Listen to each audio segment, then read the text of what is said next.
विष्णु भगवान जी के भक्त की कहानी। गरीब लड़की की शादी। एक बार की बात है, एक शहर में एक छोटा सा परिवार रहता था। उनके परिवार में एक माँ और उनका एक बेटा आनंद और एक बेटी ममता थी। आनंद भगवान विष्णु जी का बहुत बड़ा भक्त था और उनके घर के पास ही एक लक्ष्मी नारायण जी का मंदिर था। उस मंदिर में आनंद एक पुजारी था। वह भगवान विष्णु जी की भक्ति में घर जाना भी भूल जाता था। दिन रात भगवान की भक्ति में लगा रहने के कारण घर में उसकी माँ और बहन ममता बहुत परेशान रहते थे। एक दिन आनंद घर नहीं आया तो माँ ने ममता को बुलाया और उससे कहा, बेटी, जरा आनंद को मंदिर से बुला ला। मैंने कब से खाना बना रखा है, लेकिन वह अपनी सुध बुद्ध खोकर मंदिर में भजन गा रहा होगा। ममता ने कहा, माँ, यह तो उसकी रोज की बात है। एक काम करो, आप खाना बनाकर दे दो। मैं मंदिर में ही उसे खाना दे आती हूँ। माँ ने कहा, नहीं बेटी, अगर तूने उसे वहां खाना पहुंचा दिया तो वह घर कभी नहीं आएगा। कम से कम पेट की भूख उसे घर आने का मजबूर तो कर देती है। तभी वहां आनंद आ जाता है। वह अपनी माँ से कहता है कि माँ, तुम हमेशा मुझ पर गुस्सा करती रहती हो। मैं इसी डर से घर आ जाता हूँ, नहीं तो मैं अपने स्वामी के चरणों में ही पड़ा रहना चाहता हूँ। माँ ने कहा, बेटा, पहले तू खाना खा ले, फिर मुझे तुझसे कुछ बात करनी है।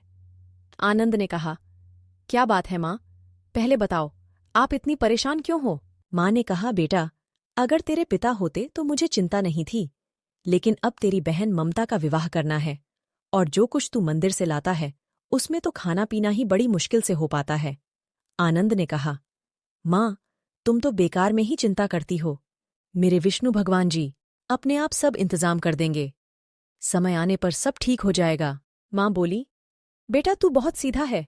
तुझे नहीं पता, लड़की के लिए लड़का मिलना और उसका विवाह करना कितना बड़ा काम है। आनंद ने कहा, माँ, मैं सब जानता हूं और इंतजाम भी हो जाएगा। अब तुम मुझे जल्दी से खाना दो, फिर मुझे मंदिर में जाना है। शयन आरती का समय होने वाला है। आनंद खाना खाकर मंदिर चला जाता है। इसी तरह कुछ दिन बीत जाते हैं। एक दिन मंदिर में एक सेठ जी अपनी बेटी के साथ आए। आनंद ने उनकी पूजा संपन्न कराई। उसके बाद उसने सेठ जी और उनकी लड़की को प्रसाद दिया। सेठ जी की लड़की ने प्रसाद फेंक दिया। आनंद ने सेठ जी से कहा, सेठ जी, आपकी लड़की ने भगवान का प्रसाद क्यों फेंक दिया? सेठ ने कहा, बेटा, इसे माफ कर दो।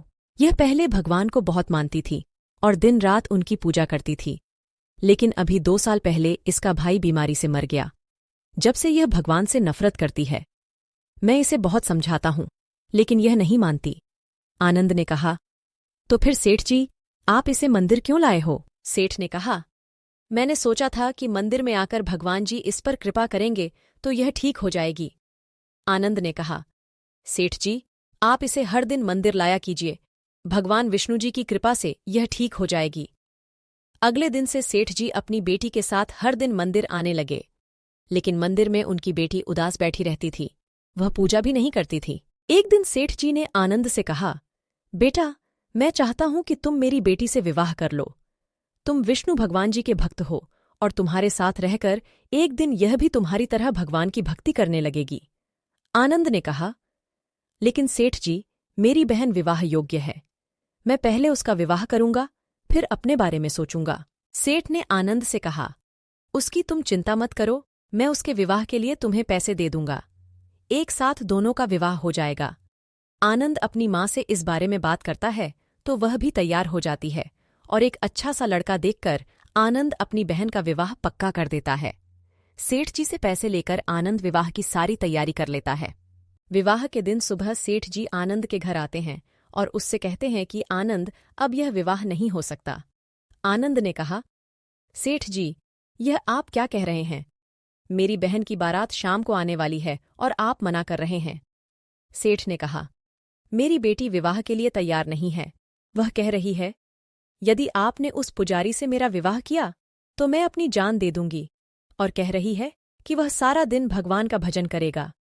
मुझसे यह बर्दाश्त नहीं होगा।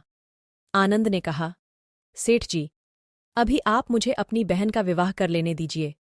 मैं धीरे धीरे आपका सारा कर्जा चुका दूंगा। सेठ जी ने आनंद से कहा, लेकिन जब मेरी बेटी का विवाह नहीं हो रहा तो मैं तुम्हें पैसे क्यों दूं? तुम कहीं और से इंतजाम कर लो। यह कहकर सेठ जी वहां से चले गए। उसके बाद आनंद दौड़ा दौड़ा मंदिर पहुंचा और कहने लगा, भगवान जी, मैंने दिन रात आपकी सेवा की है। आज आपके इस भक्त की परीक्षा है। अगर आज मेरी बहन का विवाह टूट गया तो मैं भी अपने प्राण त्याग दूंगा।